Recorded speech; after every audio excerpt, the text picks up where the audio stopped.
Hello दोस्तों, एक बार फिर से स्वागत है आपका हमारे YouTube channel Sikar study point पर। इससे पहले दोस्तों मैंने आपको परीक्षा वाणी की 10 घंटे की मैराथन दी हुई है। जो लोग नए हैं उनके लिए है।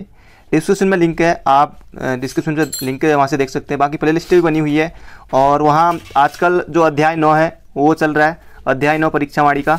और उसमें क्योंकि सारे ज़िले वाइज हैं तो ज़िला सीरीज चल रहा है और लगभग हमने 3 ज़िले पूरे कर लिए हैं और बाकी इसी तरह से हम 13 ज़िले 13 दिन में लगभग पूरे कर लेंगे और उसके बाद MCQ फिर बाकी इस तरह से चलता रहेगा। आज जो आपका प्रश्न है दोस्तों, ये बंदरगाह में पूछा गया था और ये पर्यावरण से संबंधित है। वो प्रश्न था कि पर्यावरण संरक्षण का प्रथम प्रयास कब किया गया था, और ये किया गया था स्टॉकहोम समझौते में। और ये स्टॉकहोम समझौता कब हुआ था ये आपको बताना है। और इसी में जो 5 जून को मनाया जाता है विश्व पर्यावरण दिवस, वो भी इसमें घोषित किया गया था।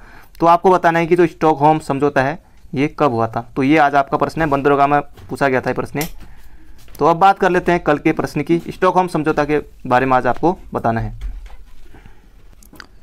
कल का जो प्रश्न था पेशावर कांड को लेकर था। तो 23 अप्रैल 1930 को वीर चंद्र सिंह गढ़वाली नायक थे। पेशावर कांड कहा जाता है। रिकेट ने गोली चलाने का आदेश दिया था, तो ये भी इन्होंने बताया। और फिर मुकुंदी लाल ने भी केस लड़ा था वीर चंद्र सिंह गढ़वाली का, तो ये भी इन्होंने बताया है। पेशावर कांड 23 अप्रैल 1930 को। रिकेट ने निहत्थे पठानों पर गोली चलाने का आदेश दिया था और वीर चंद्र सिंह गढ़वाली ने गोली चलाने से साफ साफ मना कर दिया। इसके बाद उनको देशद्रोह के मामले में 11 वर्ष 3 माह 18 दिन मतलब कि वो जेल में रहे थे और उनकी पैरवी बैरिस्टर मुकुंदी लाल ने की थी। तो ये भी एग्जाम में आ सकता है।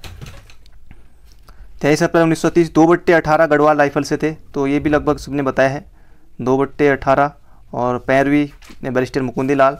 तो लगभग सभी ने सही बताया हुआ है। तो आज आपको बताना है स्टॉकहोम समझौते के बारे में। अब शुरू करते हैं आज के महत्वपूर्ण प्रश्नों को। तो शुरुआत होगी हिंदी से। हिंदी का पहला प्रश्न है, एक भारतीय आत्मा किसे कहा जाता है। बहुत ज़्यादा महत्वपूर्ण प्रश्न है और ये आपको एग्जाम में देखने को मिल जाएगा। एक भारतीय आत्मा कहा जाता है, इसका सही उत्तर हो जाएगा माखनलाल चतुर्वेदी को। माखनलाल चतुर्वेदी को कहा जाता है एक भारतीय आत्मा। और इनको हिंदी का ये साहित्य अकादमी पाने वाले पहले व्यक्ति पहले हैं। और 1955 में इनको दिया गया था हिम तरंगिणी के लिए। हिम तरंगिणी, हिम कृतिनी भी इन्हीं का है, तो हिम तरंगिणी के लिए दिया गया था। तो ये आपको बिल्कुल याद रखना है। और इनकी रचना जैसे कैदी और कोकिला, ये एग्जाम में आ सकता है, कैदी और कोकिला, तो ये आपको बिल्कुल याद रखना है। बाकी पुष्प की अभिलाषा भी है। तो इसका सूत्र हो जाएगा एक भारतीय आत्मा माखनलाल चतुर्वेदी। अगला प्रश्न है, यह फाइल प्रबंधक तक पहुंचाओ। एक बार पिछली बार पूछा गया था, यह फाइल सचिवालय कुछ मतलब महोदय तक पहुंचाओ, कुछ इस तरह से। बाकी जो भी हो, लेकिन या उसका अर्थ सेम ही है। तो आपको वाक्य पहचानना होगा कि किस तरह का वाक्य है। तो यह फाइल प्रबंधक तक पहुंचाओ अर्थ के आधार पर वाक्य है। तो यहाँ पर आपको प्रश्नवाचक कहीं से लग रहा है दूर दूर तक, बिल्कुल नहीं। संकेतवाचक किसी तरह का, इच्छावाचक बिल्कुल नहीं ऐसा। तो इसका सूत्र हो जाएगा आज्ञावाचक। तो इसमें पूरी तरह से है कि यह फाइल प्रबंधक तक पहुंचाओ, तो आज्ञावाचक है। तो इसका सूत्र हो जाएगा हमारा ऑप्शन नंबर डी। और अर्थ के आधार पर वाक्य, तो अर्थ के आधार पर 8 प्रकार के होते हैं, तो इसका सूत्र हो जाएगा हमारा आज्ञावाचक। तो अर्थ के आधार पर वाक्य जो होते हैं वो 8 प्रकार के। अगला प्रश्न है यहाँ पर, जो शब्द दो वाक्यांशों शब्दों और वाक्यों को जोड़ने का कार्य करते हैं वे हैं। तो जो शब्द वाक्यांश और शब्दों को जोड़ने का कार्य करते हैं उन्हें कहते हैं समुच्चय बोधक। बहुत ज़्यादा महत्वपूर्ण प्रश्न है, इस तरह के प्रश्न आपको देखने को मिलेंगे। तो ये हो जाएगा समुच्चय बोधक। अगला प्रश्न है, निषिद्ध के लिए सही विलोम शब्द है। तो इनमें से आपको बताना है निषिद्ध के लिए सही विलोम शब्द क्या होगा। सिद्ध, अनिषिद्ध, विहित या फिर घृणित। तो जिन्होंने सिद्ध किया बिल्कुल गलत, अनिषिद्ध किया बिल्कुल गलत। तो निषिद्ध का हो जाएगा यहाँ पर सही विलोम विहित। तो ऑप्शन नंबर सी हो जाएगा। बहुत लोगों का तो यहीं पर गलत हो गया प्रश्न ये, तो इसका सूत्र हो जाएगा विहित, ऑप्शन नंबर सी। तो इस तरह के क्वेश्चन आयोग सिर्फ एक ही विलोम लाएगा और एक ही कोई शब्द लाएगा कि अरबी का है, तुर्की का है, फ्रांस का है। तो इस तरह से दिक्कत रहती है एग्जाम में। तो ये हो जाएगा हमारा विहित, ऑप्शन नंबर सी। अगला प्रश्न है, ब्रिज भाषा है। तो एक कोई भाषा उठा के सिर्फ 1 नंबर का, इसी तरह के क्वेश्चन दोस्तों एग्जाम में बनते हैं। और आपको बिल्कुल ऐसा लगेगा कि जो मैं हर रोज़ आपके लिए प्रैक्टिस सेट बना के लाता हूँ 30 प्रश्नों का, बाकी आप लोग हमेशा बुक से पढ़ते रहिए, जहाँ से भी पढ़ रहे हैं, चैनल से पढ़ रहे हैं, बुक से पढ़ रहे हैं, और लेकिन ये भी अपने आप में लाजवाब होता है। तो ब्रिज भाषा है तो किस कहाँ की है, मतलब जैसे पूर्वी हिंदी की है, पहाड़ी हिंदी या पश्चिम हिंदी। अब पहाड़ी हिंदी तो बिल्कुल भी मत करना, क्योंकि पहाड़ी हिंदी में अपने आगे जैसे गढ़वाली, कुमाऊनी सब, तो ये तो होगा नहीं। बिहारी हिंदी में जैसे मैथिली, मगही और भोजपुरी, हाँ भोजपुरी, तो ये होगी बिहारी, ये भी नहीं होगा। पूर्वी हिंदी में ABC, अवधी, बघेली, छत्तीसगढ़ी, तो बचा हमारा ऑप्शन नंबर B, पश्चिमी हिंदी की। तो ब्रिज भाषा पश्चिमी हिंदी की बोली है। अगला प्रश्न है, निम्नलिखित में से दिए गए वाक्य का सही विकल्प भेद पहचानिए। तो इस तरह के क्वेश्चन निश्चित रूप से आपको एग्जाम में देखने को मिलेंगे। पुस्तक बाजार में महंगी थी, इसलिए पुस्तकालय से ले ली। अब इनमें से आपको बताना है कि किस तरह का वाक्य का संयुक्त है, मिश्र है, विधान है या सरल है। तो पुस्तक बाजार में महंगी थी, तो इसका सही उत्तर हो जाएगा यहाँ पर हमारा मिश्र वाक्य, ऑप्शन नंबर C। तो इससे सही उत्तर हो जाएगा हमारा ऑप्शन नंबर C, मिश्र वाक्य। अगला प्रश्न है, विराम चिन्हों की दृष्टि से कौन सा वाक्य शुद्ध है। अब दोस्तों ये भी अपने आप में आपको टफ लगेगा, और आयोग जब पेपर या मान जरूरी नहीं है कि यही आए एग्जाम में, लेकिन इस तरह के आपको निश्चित रूप से एग्जाम में प्रश्न देखने को मिलेंगे। तो आप ऐसा नहीं होता कि एग्जाम में दोस्तों आप जो पढ़ के गए हो सभी कुछ कोई आ जाएगा, लेकिन कुछ चीज़ें आप थोड़ा बहुत वैसे लॉजिक लगा के सॉल्व कर सकते हो। तो इनमें से आपको बताना कौन सा वाक्य शुद्ध है। तो इसका सही उत्तर है, ज़्यादा ऑप्शन पढ़ने में ज़्यादा फिर बहुत लंबा हो जाता है, तो ये हो जाएगा, सभी एक साथ चिल्ला उठे, फिर यहाँ पर कॉमा लगेगा, फिर हम भी चलेंगे। तो सभी एक साथ चिल्ला उठे, हम भी चलेंगे, तो इस तरह का वाक्य था। तो यहाँ पर ज़्यादा इसमें जो प्रयोग है विराम चिन्हों का जो ज़्यादा सही प्रयोग है, तो यहाँ पर कॉमा आएगा फिर इस तरह से। तो ये हो जाएगा हमारा, सभी एक साथ चिल्ला उठे और हम भी चलेंगे, ऑप्शन नंबर B। अगला प्रश्न है, देहरादून में किस वर्ष 8 रिएक्टर स्केल का भूकंप आया था। तो 8.0 रिएक्टर स्केल का भूकंप आया था देहरादून में। अगर आपको दोस्तों ईयर भी याद है तब भी आपका काम इसमें हो जाएगा इस प्रश्न में, बाकी मैंने भी ज़्यादातर ईयर याद किए हैं, बाकी डेट तो नहीं। तो देहरादून का जो है 1937 है, तो बाकी यहाँ पर 2 अक्टूबर दिया है, तो 2 अक्टूबर ही होगा। तो 1937 है, देहरादून में भूकंप आया था। और 1966 देखकर याद आया, 1966 में है कपकोट में, 1966 में कपकोट में, बागेश्वर में। और 1935 का है अल्मोड़ा, 1945 का है अल्मोड़ा। बाकी 4 जून की डेट है, परीक्षावाणी में दिया हुआ है, 4 जून 1945 को अल्मोड़ा है, कपकोट 1966 है, तो ये आपको बिल्कुल याद रखना है। और यहाँ पर 2 अक्टूबर 1937 है, ये है कहाँ, देहरादून में, तो ऑप्शन नंबर B इसका हो जाएगा बिल्कुल सही उत्तर। अगला प्रश्न है, भागीरथी घाटी में राजमा और आलू की खेती प्रारंभ करने का श्रेय किसको जाता है। अब ऑप्शन भी देखिए, राम ब्रह्मचारी, महाराजा सुदर्शन शाह, हेनरी। अब हेनरी पता नहीं कौन है, हेनरी रैमजे या कौन है, तो ये विल्सन। अब विल्सन भी, फ्रेडरिक विल्सन, तो इसका सूत्र हो जाएगा फ्रेडरिक विल्सन। भागीरथी घाटी में राजमा और चावल की खेती प्रारंभ करने का श्रेय जाता है फ्रेडरिक विल्सन को, तो ये आपको बिल्कुल याद रखना है। और पहाड़ी विल्सन को भी इनको कहा जाता था, पहाड़ी विल्सन, तो इसका सूत्र हो जाएगा हमारा ऑप्शन नंबर A। बाकी इन्होंने और भी बहुत कुछ किया था, और ये भी बताया जाता है कि जैसे कहीं पढ़ा था मैंने, तो इन्होंने शादी भी उत्तरकाशी से की थी, तो विल्सन हो जाएगा इसका सही उत्तर। भागीरथी घाटी में इन्होंने राजमा और आलू की खेती प्रारंभ करने का श्रेय जाता है फ्रेडरिक विल्सन को। अगला प्रश्न है, उत्तराखंड के पंच केदारों में शिव के विभिन्न भागों की पूजा होती है। बिल्कुल है, होती है अलग अलग, तो इनमें से बताना है कि कौन सा सुमेलित नहीं है। तो पंच केदार दोस्तों, सभी पंच केदार देख लेते हैं यहाँ पर, तुंगनाथ, मदमेश्वर, केदारनाथ। तो इनमें से केदारनाथ पृष्ठभाग की बिल्कुल सही है, मदमेश्वर में नाभि बिल्कुल सही है, तुंगनाथ में पैर नहीं, तुंगनाथ में पैर नहीं, ये होगा भुजाओं की पूजा होती है, तो यही गलत होगा हमारा ऑप्शन नंबर C। बाकी कल्पेश्वर, कल्प यानी कि अपने आप ही केस है जटाओं की। और एक और बच यहाँ पर रुद्रनाथ, जो 5वां रुद्रनाथ कर लेते हैं। रुद्रनाथ, रुद्र में होती है पूजा, रुद्रनाथ में मुख की, तो रुद्रनाथ में मुख की पूजा होती है, तो इसका सूत्र हो जाएगा हमारा ऑप्शन नंबर C, क्योंकि तुंगनाथ यहाँ होती है भुजाओं की पूजा। अगला प्रश्न है दोस्तों, कौन सी रचना साहित्यकार रस्किन बॉन्ड की नहीं है।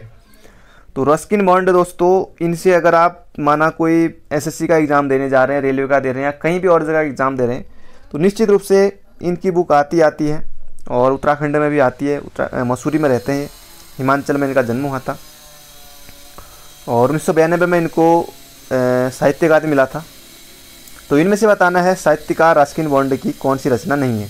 तो लैंडलॉर्ड डेज इनकी रचना है the room on the roof, तो ये बहुत बार पूछा गया है। The room on the roof ये भी है। ए फ्लाइट ऑफ पिजन्स, तो ये भी इनका है। बाकी ये जो ऑप्शन नंबर सी है द रॉक, ये इनकी रचना नहीं है, तो इसका सूत्र हो जाएगा ऑप्शन नंबर सी। अगला है निम्नलिखित में से किस मेले का आयोजन बद्रीनाथ के कपाट खुलने से पूर्व शनिवार को होता है। अब देखिए सोमनाथ मेला, ये द्वाराहाट अल्मोड़, ये जो रानीखेत इस साइड को है, मासी में यहाँ लगता है। सोमनाथ मेला तो होगा नहीं। दूनागिरी मेला, ये भी नहीं, दूनागिरी मेला। अब नुणाई मेला, तो इतना अच्छा ऑप्शन दे दिया यहाँ पर, नुणाई मेला, ये तो जौनसार बाबर क्षेत्र में यहाँ लगता है, तो ये भी नहीं होगा। तो बचा हमारा ऑप्शन नंबर सी, यही हो जाएगा बिल्कुल सही। तिमुड़ा मेला, पौराणिक तिमुड़ा मेला जब बद्रीनाथ के कपाट खुलते हैं उससे पूर्व लगता है शनिवार को, तो इसका सूत्र हो जाएगा ऑप्शन नंबर सी। अगला प्रश्न है चालदा यात्रा किस क्षेत्र पर बनी डॉक्यूमेंट्री फिल्म है। कि बोक्सा पर है, जौनसारी पर है, भोटिया पर है, राठी पर है। राठी जनजाति पौड़ी में, कि जो पौड़ी में निवास करती है राठी। तो चालदा यात्रा जो डॉक्यूमेंट्री है ये है जौनसारी की, तो ऑप्शन नंबर डी हो जाएगा हमारा बिल्कुल सही उत्तर। अगला प्रश्न है प्रथम पद्म विभूषण घनानंद पांडे। पहली बात तो ये कि प्रथम जो पद्म विभूषण मिला था किसे मिला था, एक प्रश्न आपका इसे बन जाता है अलग, तो ये हो जाएगा घनानंद पांडे को। और इनको 1969 में मिला था पद्म विभूषण।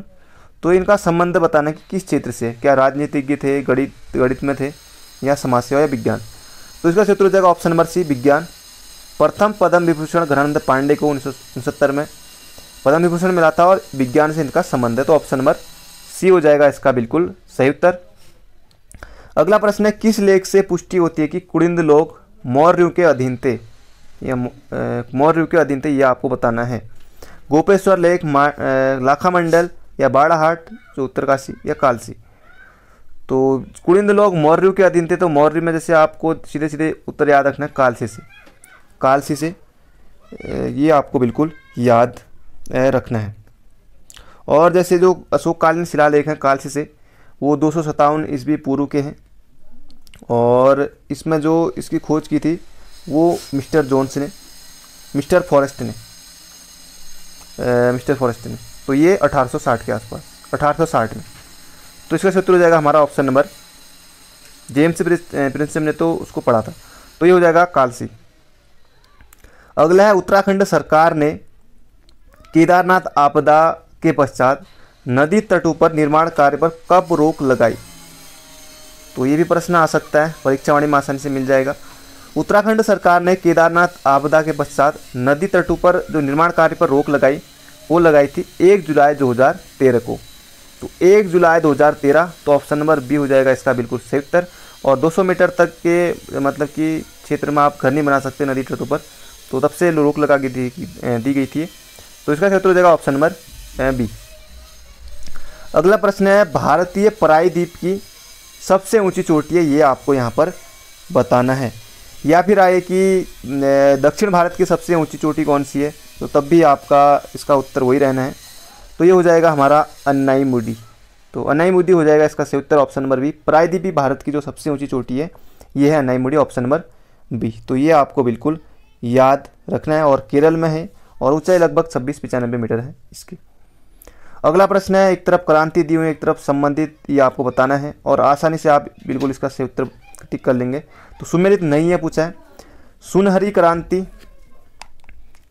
यहाँ पर तो सुनहरी इसको पढ़ने से पहले नीली क्रांति कुक्कुट पालन दिख के उत्तर आ गया है, तो कुक्कुट को हम हटा देंगे, कुक्कुट की जगह करेंगे हम मत्स्य पालन। तो नीली क्रांति मत्स्य पालन ऑप्शन नंबर सी। बाकी हरित क्रांति कृषि, ये सब श्वेत दुग्ध, सुनहरी ये उद्यान। तो इसका सूत्र हो जाएगा हमारा, ये कुक्कुट नहीं होगा, ये होगा मत्स्य। तो ऑप्शन नंबर सी हो जाएगा इसका बिल्कुल सही उत्तर। बाकी नीली क्रांति पहली बार आयोग कई बार इस तरह के पूछता था, लेकिन अब सुमेलन में इस तरह से आएगा, सुमेलित कीजिए करके, क्योंकि ये पहले तक आ चुका प्रश्न। अगला प्रश्न है राष्ट्रपति की अध्यादेश निर्गत करने की शक्ति प्रेरित है, यानी कि जो राष्ट्रपति अध्यादेश जारी करते हैं वो किस में इनमें से आपको बताना है। पहली बात तो ये कि राष्ट्रपति की जो अध्यादेश किस अनुच्छेद में है ये, तो ये हो जाएगा अनुच्छेद 123 में। तो ये भी याद रखिएगा, बहुत बार ये भी आता है एग्जाम में। और इसका सही उत्तर हो जाएगा जो भारत शासन अधिनियम था 1935 का, उसके द्वारा निर्गत करने की शक्ति प्रेरित है।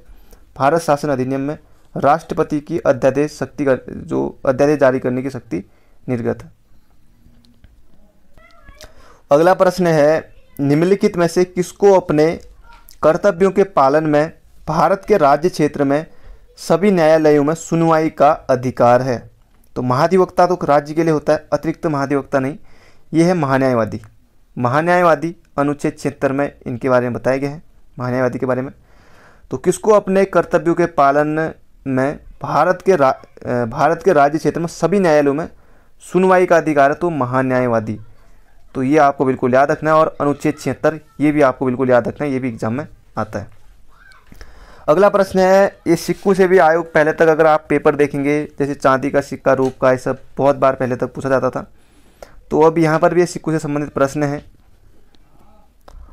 निम्नलिखित में से किस शासक ने शाहरुख नामक सिक्का, चांदी का सिक्का चलाया था? शाहरुख नामक चांदी का सिक्का। अब सिक्का जो शाहरुख था वो चांदी का था, ये भी यहाँ पर बताया है। तो शाहरुख नामक सिक्का किसने चलाया था? तो इसका सही उत्तर हो जाएगा ऑप्शन नंबर बी, बाबर ने। बाबर ने, अकबर ने भी शहंशाह थी मुर्दा उस समय, तो बाबर हो जाएगा इसका सही उत्तर। ऑप्शन नंबर बी हमारा हो जाएगा बिल्कुल सही उत्तर। और चांदी का था, और इसके अलावा तांबे के भी चलाए होंगे उस समय उन्होंने, बाबर ने। तो शाहरुख नामक चांदी का सिक्का चलाया था बाबर ने। Option number B. अगला प्रश्न है, नेटिव मैरिज एक्ट किस वर्ष पारित किया गया था? तो बहुत ज़्यादा महत्वपूर्ण प्रश्न है, एग्जाम में बनता है प्रश्न। नेटिव मैरिज एक्ट किस वर्ष पारित किया गया था? तो ये आपको यहाँ पर बताना है। तो दोस्तों इसका सही उत्तर हो जाएगा 1872 में। 1872 में नेटिव मैरिज एक्ट पारित किया गया था। और उस समय नॉर्थ ब्रुक थे, उससे पहले लॉर्ड मेयो थे। तो ये हो जाएगा हमारा 1872 में native marriage act. Lord Mayo तो उससे पहले थे नॉर्थ ब्रुक। अगला प्रश्न है, राष्ट्रीय किसान आयोग का गठन कब किया गया? तो ये भी बहुत ज़्यादा महत्वपूर्ण प्रश्न है। वैसे होगा कहाँ है राष्ट्रीय आयोग? तो ज़्यादातर आपको पता है कि चीज़ें नई दिल्ली में ही होती है, दिल्ली में ही होती हैं। तो नई दिल्ली में है। और इसका गठन कब किया गया था राष्ट्रीय किसान आयोग का, ये आपको यहाँ पर बताना है। तो इसका सही उत्तर हो जाएगा जनवरी 2004 में राष्ट्रीय किसान आयोग का गठन किया गया। तो ऑप्शन नंबर डी हो जाएगा इसका बिल्कुल सही उत्तर। अगला प्रश्न है, वंदे मातरम योजना का संबंध निम्न में से किससे है? तो आप अगर आपने नहीं पढ़ा तो तब भी आप इसका उत्तर दे पाएंगे। तो वंदे मातरम योजना, इसका क्षेत्र हो जाएगा गर्भवती महिलाओं से, गर्भवती महिलाओं से संबंधित है। और ये 2004 में ये चला था। वैसे डेट आएगी तो अगर 9 जनवरी 2004 वंदे मातरम योजना, तो गर्भवती महिलाओं से संबंधित है 2004 में। अगला प्रश्न है, उत्तराखंड राज्य के सृजन के समय 11वें वित्त आयोग ने निम्नांकित राज्य का दर्जा दिया था? क्या अविकसित राज्य का, गरीब पहाड़ी राज्य का, या विशेष वर्ग का राज्य, या उपरोक्त सभी? तो जिन्होंने सभी किया है बिल्कुल गलत है, 1 नंबर आपका चले गया है। तो इसका क्षेत्र हो जाएगा विशेष वर्ग का राज्य। 11वें वित्त आयोग ने उत्तराखंड को विशेष वर्ग का राज्य का दर्जा दिया था। Option number C. अगला प्रश्न है, 2011 के अनुसार सर्वाधिक लिंगानुपात वाला जिला है? तो 2011 के अनुसार सर्वाधिक लिंगानुपात वाला जिला ये हो जाएगा अल्मोड़ा 1139। 1114 हो जाएगा रुद्रप्रयाग का, फिर उसके बाद है पौड़ी, फिर बागेश्वर। तो इसका उत्तर हो जाएगा हमारा ऑप्शन नंबर ए अल्मोड़ा का। अगला प्रश्न है, किस ग्रंथ में उत्तराखंड के लिए उत्तर कुरु शब्द प्रयुक्त किया गया है? तो ये हो जाएगा यहाँ पर देखिए तैत्रीय ब्राह्मण, सतोपंत ब्राह्मण, ऐत्रेय ब्राह्मण। तो उत्तराखंड के लिए उत्तर कुरु शब्द जो प्रयोग किया गया है ये किया गया ऐत्रेय ब्राह्मण में। तो ये आपको बिल्कुल याद रखना है। और बौद्ध साहित्य में हिमवंत, तो ये हो जाएगा ऐत्रेय ब्राह्मण। अगला प्रश्न है, पंचायती राज संशोधन अधिनियम 2008 के अंतर्गत उस समय 2008 में जब हुआ था तो मार्च 2008 में उस समय सीएम थे खंडूरी। तो इनमें से आपको बताना है पंचायती राज अधिनियम 2008 के अंतर्गत महिलाओं की आरक्षण की सीमा कितनी है? 30, 33। अगर राज्य सेवा में बात करें जो भी जो जॉब निकलती है तो वहाँ पर 30% महिलाओं के लिए पद होते हैं। और 33 से बढ़ाकर 2008 में किया गया था कितना? 50। तो इसका क्षेत्र हो जाएगा ऑप्शन नंबर डी 50। अब आपको बताना है मोनाल पक्षी किस ऊंचाई तक मिलते हैं। अगर आपने मीटर में पढ़ा है और यहाँ पर दे दिया है फीट में, अगर आपको बदलना आता तो ठीक है, वरना फिर आपको दिक्कत हो सकती है। तो मोनाल जो मोनाल पक्षी है वो ऊंचाई, इसका क्षेत्र हो जाएगा 8,000 से 20,000 फीट, ऑप्शन नंबर डी।